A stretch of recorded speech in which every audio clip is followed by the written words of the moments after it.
This is Joel Lindstrom, and welcome to Episode 3 of our Best of 2018 series. This episode is brought to you by D365UG.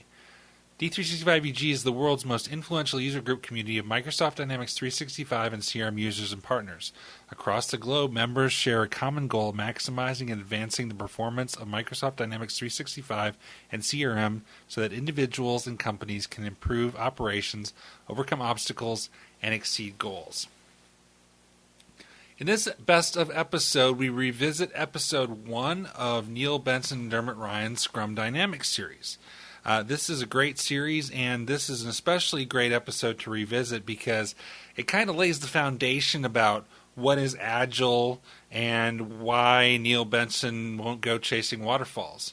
So I hope you enjoy it, and be sure to check out the link in the show notes for how to take advantage of Neil Benson's Scrum training and get yourself a discount. Enjoy.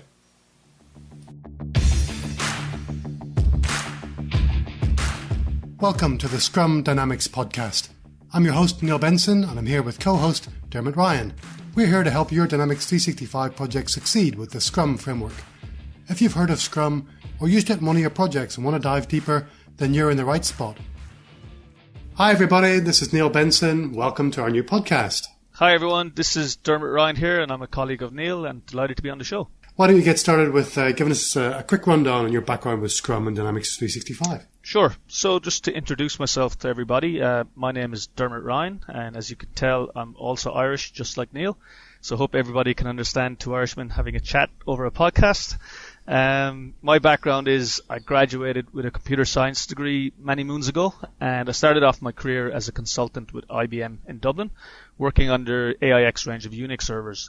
So after a couple of years of doing that, I relocated here to Sydney, and for quite a good few years I worked on the trade floor of a large investment bank, managing their IT infrastructure for front, middle and back office. So it was around this time that I got interested in Dynamics CRM and Scrum in particular. So after that, I joined a boutique consultancy here in Sydney called XR Elements that specializes in Microsoft Dynamics for CRM. So big shout out to Ines Briscoe and Mark Fowler, who are the two principals over there. I learned quite a lot of those two guys on all things CRM, and also had a lot of exposure to Scrum projects, working across multiple sectors such as state and federal government, education, financial services, and also in engineering such as heavy machinery and tools. So after a few years with XR Elements, I moved on to KPMG, where I now work, and I'm a Scrum Master on a large Microsoft Dynamics 365 CRM implementation for a university here in Sydney. I'm a certified Scrum Master and professional Scrum Master, and I'm also Prince 2 certified and ITIL certified, which deals with incident and problem management, change and release management. And of course, I've got certifications in Dynamics 365 for CRM as well. So that's me. Good stuff, Dermot. Yeah. Yeah, you've got one up on me. I'm not Prince 2 certified. I've got some understanding of Prince, professional Scrum Master certification, as well as my certified Scrum Master certification. And maybe we can take some time to contrast those two different certification paths later. Absolutely, yeah. I come from a Waterfall background originally, and now I'm in the Scrum world, so it's good to know both sides of the penny. So, yeah, we can talk to that later. Good. What's your background, Neil? Do you want to give us an introduction? Yeah, thanks, Dermot. I started in sales just over 20 years ago.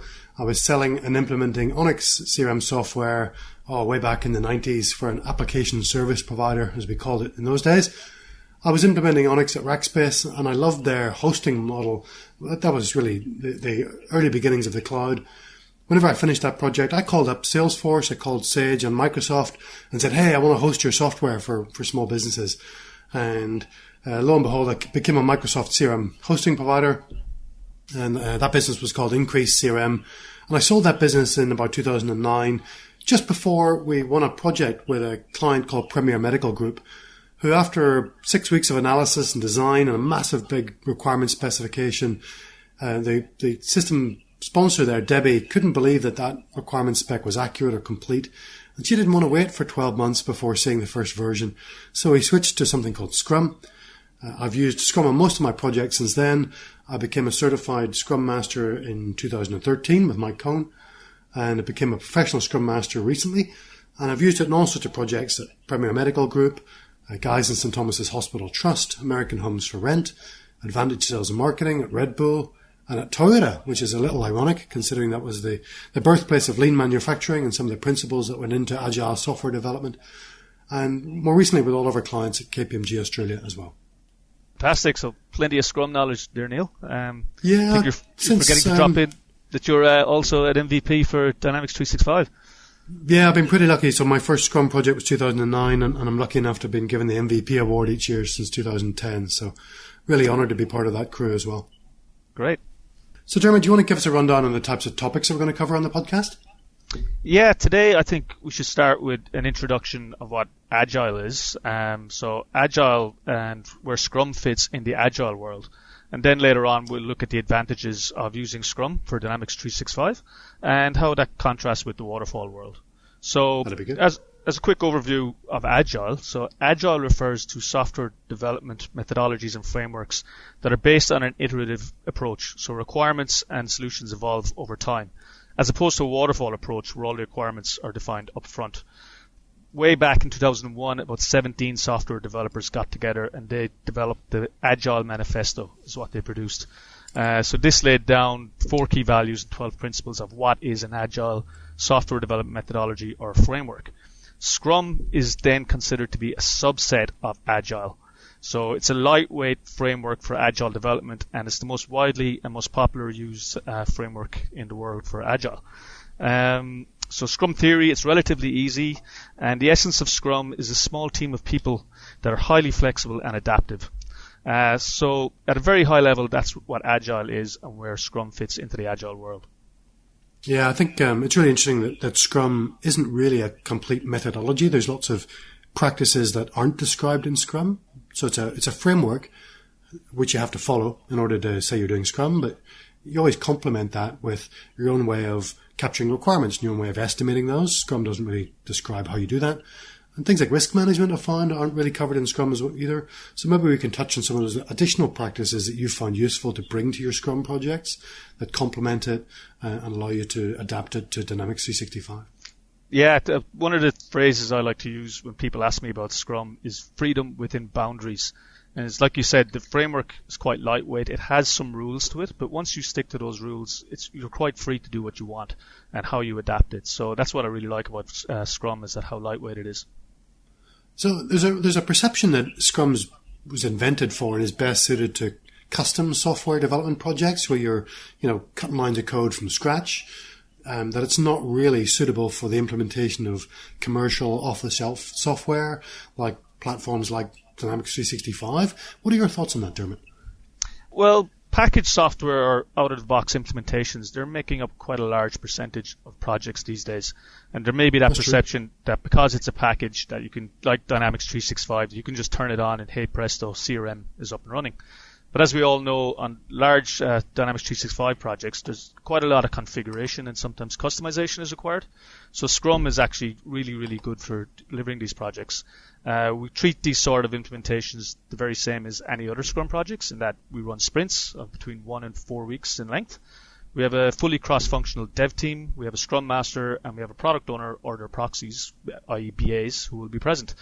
The requirements evolve as the project progresses, and we do regular releases to production, although you don't have to do that. Scrum dictates that at the end of a sprint, you have a potentially releasable product you don't have to release. But typically at the end of the sprint, we try to release if we can. I've done several Microsoft Dynamics CRM projects using Scrum, and I find it works really, really well. Oh, so many questions there, but all the terminology you've just used, product owners, proxies, and hopefully we can dive into some of that on some future episodes. Apologies for that, Neil. I've just thrown in a few buzzwords. We can deep dive later on in later podcasts about what each of those means. But the essence of what I'm trying to say is that, yes, you can use Scrum for Dynamics, and it works really, really well. Good stuff. Well, maybe our next episode should be an introduction to all that terminology, make sure people are familiar with the basics of Scrum. Do you want to highlight some of the differences between a Scrum approach and a traditional Waterfall approach? Because that's some of the key benefits that people get out of Scrum. I think it's worth highlighting those up front. Yeah, there's actually quite a lot. I'll just go through a few here. We could talk about this topic all day because there's proponents of Waterfall and proponents of Agile out there, and not every project will be suited to Scrum, just like not every project will be suited to Waterfall. But some of the advantages I see, is decreased time to market. So with Scrum, you get quick delivery of high-quality software in increments. So typically, we will run what's called a sprint of between 1 to 4 weeks in length. And what this means is if we're running a 2-week sprint, then at the end of that 2 weeks, we have a piece of software that's potentially releasable and can go to market. So straight away, the customer is getting bang for their buck. They can see what's being delivered, and within 2 to 4 weeks, out it goes to the market. If you contrast that to Waterfall, you do all the requirement gathering up front. That could take several months in some cases, and the customer has to wait till the end of the project to get bang for their buck and get return on their investment. Allied to this is the incremental funding of projects. Again, with Waterfall, you need to get your requirements and get a high-level scope and get your funding up front. With Scrum, you can get incremental release of funds. I'll give an example of a project we did. It was an 8-week proof of concept, and we broke this down into 4 2-week sprints. And at the end of this 8 weeks, the client loved it so much that they decided to turn it on and go live in production with it. And the next tranche of funding was given for 3 more months. So that 8-week proof of concept actually turned into a multi-million, multi-year project with regular release of funds, rather than getting all the funds up front. So they're two of the business benefits, as I would call them. But then you also have the soft skill benefits with your team. So another great benefit of Scrum on the soft skill side is that there's greater team morale. Scrum can be very empowering for your dev team. So in a traditional waterfall project, a lot of times you see the team being told what to do by a project manager and when to do it. In contrast, in a Scrum team, they decide what is going to be accepted into their sprint. So if it's a 2-week sprint, once the dev team accept the work, it's up to them how they deliver that. But of course, with great power comes great responsibility. The flip side of this is that the dev team are now responsible for delivering the sprint. But I've found that people really relish this. They're not being micromanaged and they're being empowered to dictate how the work is going to be delivered. And this really energizes the team as opposed to just turning up to work, doing the time and going home. So yeah, they're some of the benefits I see of Scrum. We could talk about this topic all day, Neil. There's quite a lot more. But there's some 3 that I really find are good. I think that last one's really important for me. I've really enjoyed working on Scrum projects a lot more. There's just that sense of we're all in this together. You know, we're here to solve problems and get the solution out the door really quickly. There isn't a requirement specification written by a solution architect that you never met that you've got to try and follow and be somewhat of a slave to. You've got all that responsibility and authority to come up with a solution and implement it and prove that it's valuable. And you get really quick feedback from the users as well. So if you're on the right track, they let you know and you can keep going. Or if you're not quite delivering what they'd expected, you get that feedback early and you can fix it before you get too far off course as well. Yep, dead right, Neil. And another thing with Scrum is that it's tailored for sustainable delivery. One of the ideas with Scrum is that you could work at this pace indefinitely. So I've worked on a lot of waterfall projects where coming up to the end of the project, the whole team has to work a whole lot of overtime because the deadline's coming, we've got to get it done. But with Scrum, the requirements evolve, and as you just alluded to there, the business are with you every step of the way. So they know what's coming up in 2 weeks, and they know what the deadline is. So it's sustainable delivery. The team don't have to work lots and lots of overtime like you sometimes have to do in waterfall projects. I've also seen towards the end of those waterfall projects where the development's taken longer than expected. You end up just having to cut budget from the testing phase or from the training phase, and then that just puts your whole project at risk as well. So, Neil, would you like to touch on maybe the role of that management plays in Scrum? There isn't a project manager role, so how does management fit into the aspect there? Yeah, I think there's still an important role for governance in Scrum that isn't really described within the Scrum Guide. For example, risk management, resource management, managing budgets, those are still things that need to get done, right? We can't get away from them. And whether we're working internally at a Microsoft customer deploying Dynamics 365 or we're part of a Microsoft partner consulting for our clients and implementing it that way, you still owe a duty to the people sponsoring the project to manage risks and budgets and resources and those kinds of things. So what I find is there's a need for that stuff to get done, and then it's up to the Scrum team to decide how to do it. Do they have somebody from a project management office who comes in and helps them with those things on some kind of part-time basis?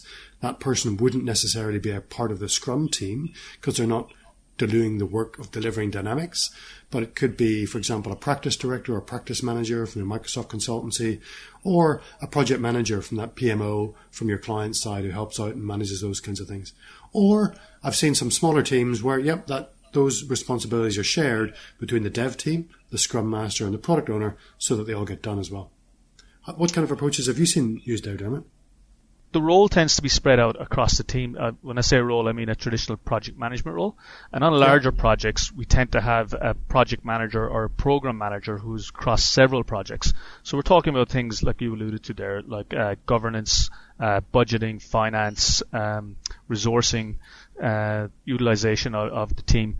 A lot of that will fall on a PMO function, but within the team itself, within Scrum, you have the Scrum Master, and that's not the function of a Scrum Master, although they can carry some of that role. And it's generally the PM function is spread across the team.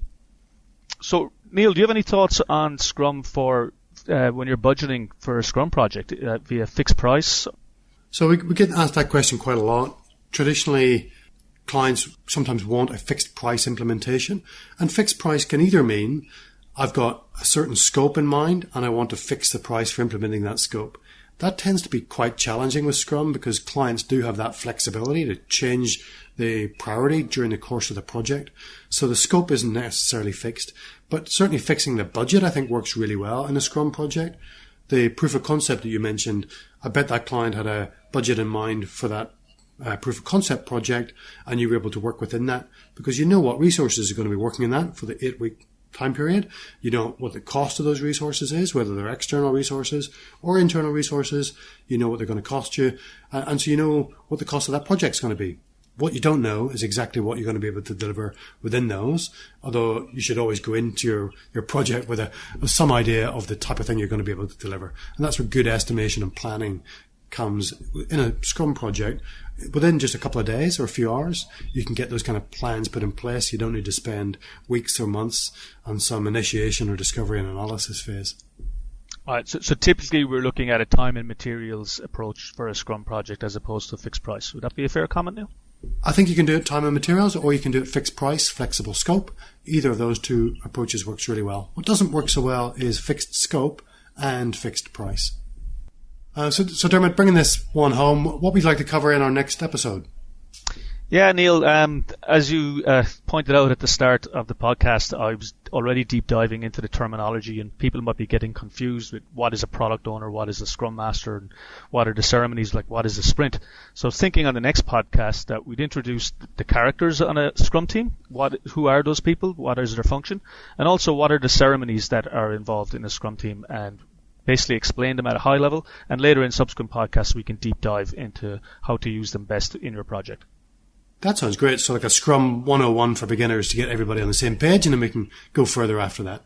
Absolutely. And we'll as much as possible, even though Scrum is agnostic to projects, we'll try and keep it as relevant to Dynamics 365 CRM as we can.